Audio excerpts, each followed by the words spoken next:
Welcome back. You're watching Commodity Champions, and this year's India Energy Week saw global speakers discuss India's move towards diversifying its energy mix.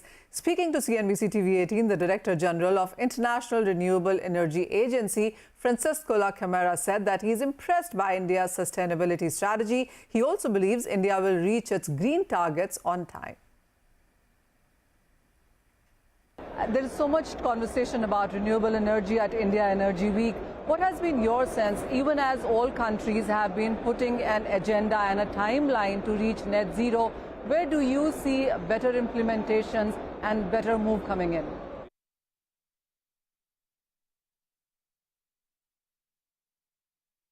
There is so much conversation about renewable energy at India Energy Week. What has been your sense, even as all countries have been putting an agenda and a timeline to reach net zero? Where do you see better implementations and better move coming in? If in oil and gas world there is this sense that we have to move for renewables, and I think that what India is doing is impressive. I have just had a bilateral with the minister, and I say that my assessment is that they will be able to reach their target before time. So the net zero 2070 or 500 gigawatts by 2030. So it's a very interesting venue, a very interesting possibility to listen for many experience. Within renewables as well, there are various sectors and so many verticals here as well. And there is this conversation about on where the better cost competitiveness lies too. So where do you see, or what vertical do you see working better than the other? So naturally, realities could be different. But I really encourage not to think about the single technology, but to look at the world of renewables as having an holistic approach. For example, countries that have hydropower could be facilitating in putting together into the grid more renewables to ensure less instability. So where there is no hydropower, we have to look to hydrogen as storage. We have to look at batteries. So we have to look at different ways to make the system be balanced. So while a lot of investment conversations and numbers have been thrown around, do you finally see that happen on ground as well? Have you seen those investments actually see implementation? Yeah, but the energy transition is in place, there is no doubt. And this process is unstoppable. Just to look at the installed capacity of new, in 2021, 80% of new installed capacity come from renewables, so 4 to 5. And at 3 years in a row that the cost of renewables as solar, onshore, offshore wind are decreasing to more than 2 digits. And the cost of electrolyzer is decreasing. So it's clear that we are moving in the right direction, but we are not moving at the scale and speed that is needed to be consistent with the achievement of Paris Agreement goals. Would you say it's going to be costly, because we've seen raw material prices for everything that is required for green transition go higher? Would you say that the supply chain that we're looking at also is very concentrated within some geographies here? How do you look at the availability, sustainability and affordability? So first of all, we are talking about the supply chain. One thing that is important is that developed world collaborate more with the developing world, because investing in Africa, in Southeast Asia, in the supply chain could be a way to decentralize also the supply chain. So provide for mineral and the mining. Naturally, in all periods, when there is an acceleration of demand, there is a friction to make the price rising. But in our point of view, this will be not a barrier. It's a matter of concern. With the right policy on mining, we need that the permitting procedure should be shorter. We have to ensure the respect of human rights, of the social aspect, and the environmental standards. So we need policy. We need also circular economy. We need technologies that may reduce the use of certain minerals. But so that is a matter of concern, but not a barrier for the speed up of the energy transition. What would you say on how much is the visibility right now on the things that we are working? How would you look at the next 5 or 10 years in sense of renewables coming in? So renewables will be there. And we don't talk about forecast, because forecast has demonstrated to be highly wrong. We talk about scenario, so what has to be done. And we know that if we want to stay in a path coherent with the United Paris Agreement goal, we have to triple the installed capacity of renewables every year. So going from 260 gigawatt to 800 gigawatt per year. So it's challenging. It needs really big efforts by everyone. Would you also feel that the map, the geographical map that is, would start changing? Because until now, energy meant fossil fuels and we knew these were the producers and these were the consumers. Now with renewables coming up, would you say that there's going to be a lot of shift around? No doubts, no doubts. That's the reason we are going to a new energy system, more resilience, that may ensure more energy security because of more actors, but also we are going to a system that has the potential to reduce the existing inequalities in the world. All right, that's the view coming in from Irina, that the existing inequalities clearly stand to change as we see more renewables coming into the market. The whole world has been facing an energy crisis due to Russia-Ukraine war. Some developing countries like Bangladesh, which is a net importer of energy, felt that they were priced out of the market when the prices rose significantly. I caught up with Tawfiq-e-Ilahi Chaudhry, advisor to the Bangladesh Prime Minister for Power, Energy and Mineral Resources Affairs. I began by asking him about Bangladesh, how they dealt with the energy crisis. You know, this was a bolt from the blue, and we have been just through COVID and managed to get ourselves out.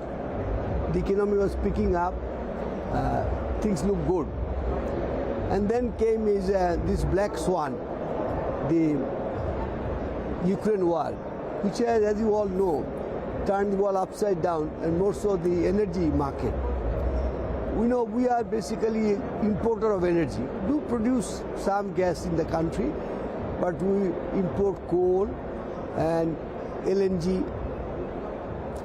So the LNG price shot up and we are actually literally priced out of the market.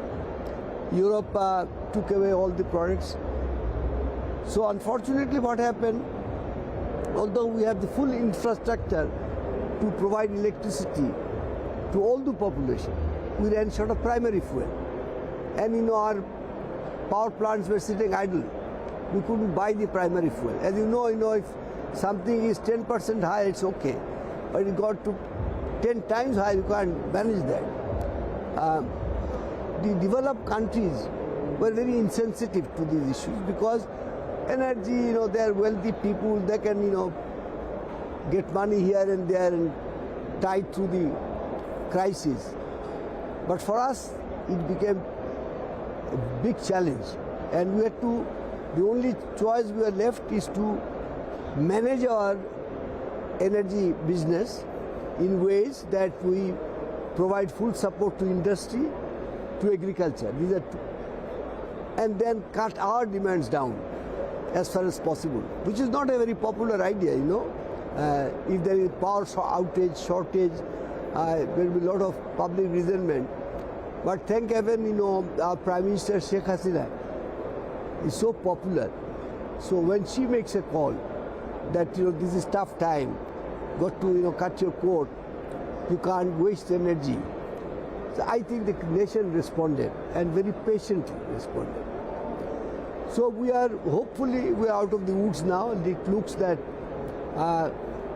LNG price is a bit soft, although I was told that with China coming back into the market, it may go up again. So, you know, we can't be choosers, you know, we are at the end of.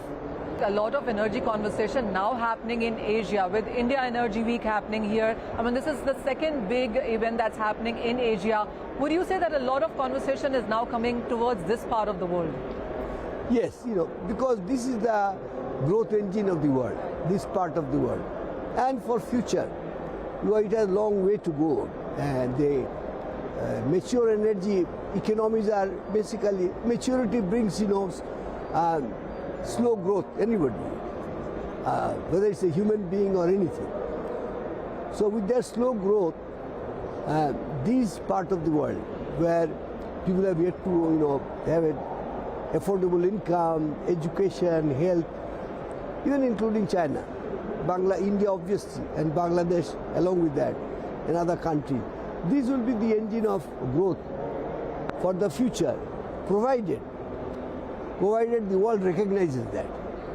And I have an uncanny feeling that this redesigning of the world, many countries have not come to terms with it. Sir, what is the point that you would make as a country to the India Energy Week here? I would like to see more of technical collaboration and exchange, because each country has its own contextual problem. So we need to have knowledge to find out our solution of it. Like today I've been trying for last 10 years to develop stoves, which will, a hybrid stove, which will use solar. Solar cook pot The one that was sold. I've been chasing this product for last 10 years. We made some progress, and this is the same conclusion we came, that it has to be a hybrid product. I've been chasing our scientists and said that, look, Mother Nature has given us such powerful source of energy, and you guys cannot harness that. It's a shame for human intellect. But good that I am trying to find out the details about it. So, and we need to have hybrid solutions in it. Because in India you have sun shining in Gujarat and the places. We don't have that much of solar radiation in our place.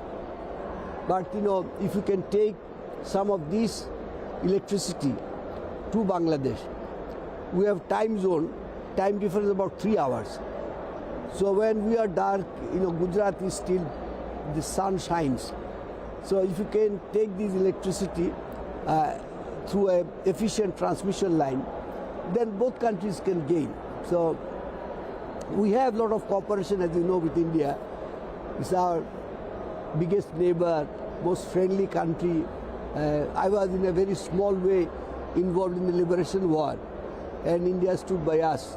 We shared blood together. So we are tied in a very special bond with this relation. All right, it's going to be all about policies and inter-country relationships that will actually transform or shape on how the energy transition really happens in the world. But with that, that's all the time that we have on this edition of Commodity Champions. News continues on CNBC-TV18. Do stay tuned.